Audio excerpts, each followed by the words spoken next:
ತಿಂಗಳುಗಳಲ್ಲಿ ಕಲಬುರಗಿ ಜಿಲ್ಲೆಗೆ ಸಂಭವಿಸಿದ ಭಾರೀ ಪ್ರವಾಹಗಳಿಂದಾಗಿ ನಮ್ಮ ರೈತರು ನಷ್ಟವನ್ನು ಅನುಭವಿಸಿದ್ದಾರೆ. ಅನೇಕರು ತಮ್ಮ ಪೂರ್ಣ ಬೆಳೆಗಳನ್ನು ಕಳೆದುಕೊಂಡಿದ್ದು ಮಾತ್ರವಲ್ಲ, ಹಲವಾರು ಮನೆಗಳನ್ನು ನೀರಿನಲ್ಲಿ ಕೊಚ್ಚೋಗಿದ್ದು, ಸಂಕಷ್ಟದಲ್ಲಿ ರೈತರಿಗೆ ಒಟ್ಟು ಸುಮಾರು 850 ಕಿಟ್ಗಳನ್ನು ವಿತರಿಸಲಾಗಿದೆ ಅಂತ ರೋಟರಿ ಕ್ಲಬ್ ಆಫ್ ಕಲಬುರಗಿ ಮಾಜಿ ಅಧ್ಯಕ್ಷೆ ಡಾಕ್ಟರ್ ಸುಧಾ ಹಾಂಕೆ ಅವರು ತಿಳಿಸಿದ್ದಾರೆ.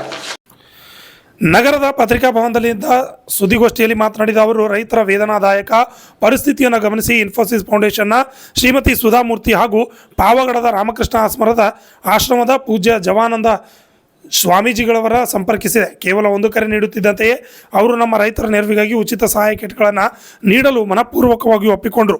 ಜೇವರ್ಗಿ ತಾಲೂಕು ಹಾಗೂ ಅಫಜಲ್ಪುರ ತಾಲೂಕಿನ ಇಪ್ಪರ್ಗಿ, ಬಂದರವಾಡ, ಕುಡಿ, ಹೊನ್ನಕಿರಣಗಿ, ಸರಡಗಿ ಬಿ ಹಾಗೂ ಫಿರೋಜಾಬಾದ್ ಗ್ರಾಮಗಳಲ್ಲಿ ಈ ಕಿಟ್ಗಳನ್ನು ವಿತರಿಸಲಾಗಿದೆ. ಜೊತೆಗೆ ಕಲಬುರಗಿ ನಗರದ ಸೂಪರ್ ಮಾರ್ಕೆಟ್ ಪ್ರದೇಶದಲ್ಲಿ ವಾಸಿಸುವ ಹಕ್ಕಿ ಪಿಕ್ಕಿ ಸಮುದಾಯದವರಿಗೂ ಕೂಡ 45ಕ್ಕೂ ಹೆಚ್ಚು ಕಿಟ್ಗಳನ್ನು ನೀಡಲಾಗಿದೆ ಎಂದು ತಿಳಿಸಿದರು. Bureau report, RJ32 Kannada news, Kalaburagi. Call ಮುಖಾಂತರ ಅವರು ನಮಗೆ ಸಹಾಯ ಮಾಡಿಕೊಟ್ಟಿದ್ದಾರೆ. ಕಳೆದ ಕೋವಿಡ್ ಸಮಯದಲ್ಲೂ ಸಹ ಯಾವಾಗ ಈ ಥರ ಪ್ರವಾಹ ಆದಾಗ ಸುಮಾರು 5,000 ಕುಟುಂಬಗಳಿಗೆ ನಾವು ರಿಲೀಫ್ ಕಿಟ್ಗಳನ್ನು ವಿತರಣೆ ಮಾಡಿದ್ವಿ. ಅಂದರೆ ಡೈರೆಕ್ಟ್ಲಿ ಟು ದ ಬೆನಿಫಿಷಿಯರೀಸ್, ಅಲ್ಲಿ ಹೋಗಿ ಇಟ್ಬಿಟ್ಟು ಯಾರಿಗಾದರೂ ರೆಸ್ಪಾನ್ಸಿಬಿಲಿಟಿ ಕೊಟ್ಟಲ್ಲ, ಡೈರೆಕ್ಟ್ ಟು ದ ಬೆನಿಫಿಷಿಯರೀಸ್ ನಾವು ವಿತರಣೆ ಮಾಡಿದ್ವಿ. ಈಗೂ ಸಹ ಅವ್ರಿಗೆ ಮಾತಾಡಿದಾಗ ಸುಮಾರು 850 ರಿಲೀಫ್ ಕಿಟ್ಗಳನ್ನು ಅವ್ರು ಕೊಟ್ಟಿದ್ದರು. ಒಂದೊಂದು ರಿಲೀಫ್ ಕಿಟ್ಟಲ್ಲಿ 5 kg ಅಕ್ಕಿ ಇದೆ, 2 kg ಬೇಳೆ ಇದೆ, 2 kg ಗೋಧಿ ಹಿಟ್ಟು, 2 kg ಸಕ್ಕರೆ, 2 kg ರವೆ ಇದೆ, ಉಪ್ಪು, ಖಾರ, ಅರಿಶಿಣ, ಒಳ್ಳೆ ಸೀರೆ, ಪಂಚೆ, ಹಚ್ಕೊಳ್ಳೋಕ್ಕೆ ಚಾದರು, ಟವೆಲ್ಲು, ಅನೇಕ ಒಂದು ಸಾಮಗ್ರಿಗಳು. ಒಂದೊಂದು ರಿಲೀಫ್ ಕಿಟ್ ಏನಿಲ್ಲ ಅಂದರೆ 20 kg ಮೇಲಿದೆ. ಸೊ ಇದನ್ನು ಅವರು ನಮಗೆ ತಲುಪಿಸಿದ್ರು. ಇದನ್ನು ನಾವು ಹಳ್ಳಿಗಳಿಗೆ ಅಂದರೆ ಜೇವರ್ಗಿ ತಾಲೂಕು ಮತ್ತು ಅಫಜಲ್ಪುರ ತಾಲೂಕುಗಳಿಗೆ, ಜೇವರ್ಗಿಯಲ್ಲಿ ಹಿಪ್ಪರ್ಗಿ, ಕೂಡಿ, ಮಂದರ್ವಾಡ, ಹಗರಗುಂಡ್ಗಿ, ಆಮೇಲೆ ಅಫಜಲ್ಪುರದಲ್ಲಿ ಬಿ, ಸರಡ್ಗಿ ಮತ್ತು ಫಿರೋಜಾಬಾದ್, ಇವಿಷ್ಟು ಹಳ್ಳಿಗಳಿಗೆ ಹೋಗಿ ನಾವು ಈ ಕಿಟ್ಗಳನ್ನು ವಿತರಣೆ ಮಾಡಿದ್ದೀವಿ. ಬಿ, ಸರಡ್ಗಿ ಮತ್ತು ಫಿರೋಜಾಬಾದಲ್ಲಿ 300 ಕಿಟ್ಗಳನ್ನು ಕೊಟ್ಟಿದ್ದೀವಿ. ಉಳ್ಕಿದ 500 ಕಿಟ್ಟು ಜೇವರ್ಗಿ ತಾಲೂಕದಲ್ಲಿ ಕೊಟ್ಟಿದ್ದೀವಿ. ಉಳ್ಕಿದ ಇನ್ನೊಂದು ಏನು ಉಳಿದಿತ್ತು ಅದನ್ನು ನಾವು ಇಲ್ಲಿ ನಮ್ಮ ಗುಲ್ಬರ್ಗದಲ್ಲಿರುವ ಹಕ್ಕಿ ಪಕ್ಕಿ ಜನಾಂಗದ ಅವರೊಂದು 40-45 ಕುಟುಂಬಗಳಿಗೆ ಬಾಬುರಾವ್ ಯಡ್ರಾಮಿಜಿ ಅವರು ಇದ್ರು, ಅವತ್ತು ನಾವು ಕರೆದಿದ್ವಿ ಅವರಿಗೆ. ಅವ್ರ ಜೊತೆ ಅವ್ರು ಕೂಡಿಕೊಂಡು ನಾವು ಆ ಕಿಟ್ಗಳನ್ನು ವಿತರಣೆ ಮಾಡಿದ್ವಿ.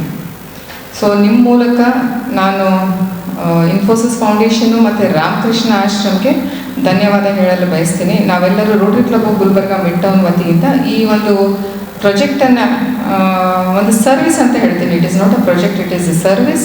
V have dedicated our time and everything for this. ನಮ್ಮಿಂದ ಅನ್ನದಾತರಿಗೆ ಎಷ್ಟಾದರೂ ರಿಲೀಫ್ ಆಗಲಿ ಅಂತ ಹೇಳಿಬಿಟ್ಟು ಇದನ್ನು ನಾವು ಕೊಟ್ಟಿದ್ದೀವಿ. ಸುಮಾರು ಇದು 21,50,000ಕ್ಕಿಂತ ಜಾಸ್ತಿ ಬೆಲೆ ಬಾಳುವಂಥ ಪದಾರ್ಥಗಳಾಗಿದೆ, ಎಲ್ಲ ಕೂಡಿಬಿಟ್ಟು.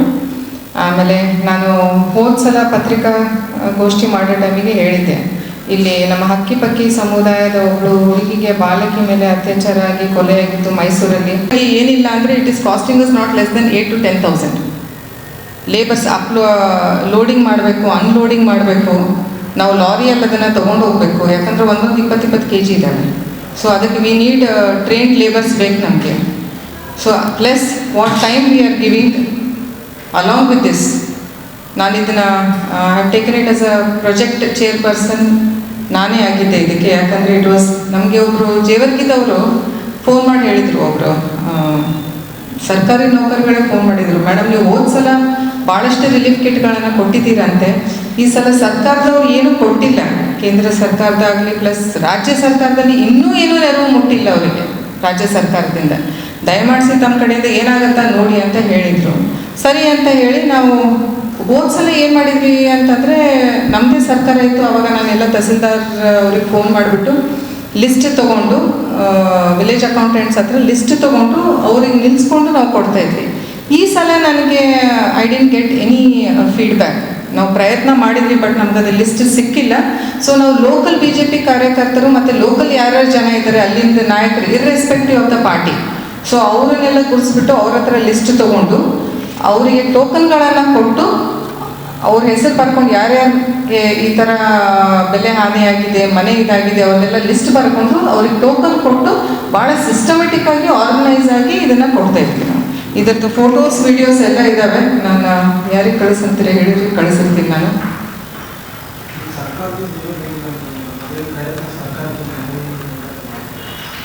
ಸರ್ಕಾರಕ್ಕೆ ಮನವಿ ಸರ್ಕಾರಕ್ಕೆ ಕಣ್ಣಿಲ್ವರೆ. ವಾಯು ಮಾಲಿನ್ಯ ತಡೆಗಟ್ಟಲು ವಾಹನಗಳನ್ನ ಸುಸ್ಥಿತಿಯಲ್ಲಿಡಿ, ಆರೋಗ್ಯವಂತರಾಗಿ ಬಾಳಿರಿ. ಪ್ರತಿ 6 ತಿಂಗಳಿಗೊಮ್ಮೆ ವಾಯು ಮಾಲಿನ್ಯ ತಪಾಸಣಾ ಕೇಂದ್ರಗಳಲ್ಲಿ ತಮ್ಮ ವಾಹನ ತಪಾಸಣೆ ಮಾಡಿಸಿ ಪ್ರಮಾಣ ಪತ್ರ ಪಡೆಯಿರಿ. ಕಲಬೆರಕೆ ಇಂಧನ ಉಪಯೋಗಿಸಬೇಡಿ. ಕಪ್ಪು ಹೊಗೆ ಬರುತ್ತಿದ್ದರೆ ಸರ್ವಿಸ್ ಸೆಂಟರ್ನಲ್ಲಿ ವಾಹನ ದುರಸ್ತಿ ಮಾಡಿಸಿ. ಸೈಲೆನ್ಸರ್ ಟ್ಯಾಂಪರ್ ಮಾಡಬೇಡಿ. ಕಳಪೆ ಇಂಜಿನ್ ಆಯಿಲ್ ಬಳಸಬೇಡಿ. ಕಾರ್ಬೊರೇಟರ್ಗಳನ್ನು ಸ್ವಚ್ಛಗೊಳಿಸಿ. ಎಲೆಕ್ಟ್ರಿಕ್ ವಾಹನಗಳನ್ನು ಖರೀದಿಸಿ. ಸಮೀಪದ ಸ್ಥಳಕ್ಕೆ ಹೋಗಿ ಬರಲು ಬೈಸಿಕಲ್ ಬಳಸಿರಿ. ವಾಯು ಮಾಲಿನ್ಯ ಮಾಡಿದರೆ ಸರ್ಕಾರದ ನಿಯಮ ಉಲ್ಲಂಘನೆ ಮಾಡಿದರೆ ಯಾವುದೇ ವರ್ಗದ ವಾಹನಗಳಿಗೆ ಮೊದಲ ಅಪರಾಧಕ್ಕೆ 1500 ಹಾಗೂ ಎರಡನೇ ಅಪರಾಧಕ್ಕೆ 3000 ರೂಪಾಯಿ ದಂಡ. ವಾಯು ಮಾಲಿನ್ಯದಿಂದ ಆರೋಗ್ಯದಲ್ಲಿ ಆಗುವ ಸಮಸ್ಯೆಗಳು: ವಾಯು ಮಾಲಿನ್ಯದಿಂದ ಕಣ್ಣು ಮತ್ತು ದೃಷ್ಟಿ ಮಂಜಾಗುವಿಕೆ, ಮೆದುಳಿನ ಕಾರ್ಯಾಚರಣೆ ಕುಂಠಿತ, ಗರ್ಭಿಣಿ ಮಹಿಳೆಯರಿಗೆ ಗರ್ಭಸ್ರಾವ ಹಾಗೂ ಹುಟ್ಟುವ ಮಕ್ಕಳಿಗೆ ಅನಾರೋಗ್ಯ, ಮಕ್ಕಳಿಗೆ ಮಾನಸಿಕ ದೌರ್ಬಲ್ಯತೆ ಹಾಗೂ ಬುದ್ಧಿಮಾಂದ್ಯತೆ ಹೆಚ್ಚಾಗುವಿಕೆ, ಅಸ್ತಮಾ, ಕ್ಯಾನ್ಸರ್ ಹಾಗೂ ಇನ್ನಿತರ ರೋಗಗಳ ಹರಡುವಿಕೆ. ವಾಹನಗಳನ್ನು ಸುಸ್ಥಿತಿಯಲ್ಲಿ ಇಟ್ಟುಕೊಳ್ಳೋಣ, ಹೊಗೆ ಸೋಸದಂತೆ ಎಚ್ಚರಿಕೆ ವಹಿಸೋಣ. ನಮ್ಮ ನಗರವನ್ನ ವಾಯು ಮಾಲಿನ್ಯದಿಂದ ರಕ್ಷಿಸೋಣ, ಆರೋಗ್ಯಕರ ಜೀವನ ನಡೆಸೋಣ. ಇದು ಉಪಸಾರಿಗೆ ಆಯುಕ್ತರು ಹಾಗೂ ಹಿರಿಯ ಪ್ರಾದೇಶಿಕ ಸಾರಿಗೆ ಅಧಿಕಾರಿಗಳ ಕಚೇರಿ ವಾಯು ಮಾಲಿನ್ಯ ಮಾಸಾಚರಣೆ ಅರಿವು ಕಾರ್ಯಕ್ರಮ ನವೆಂಬರ್ 2025.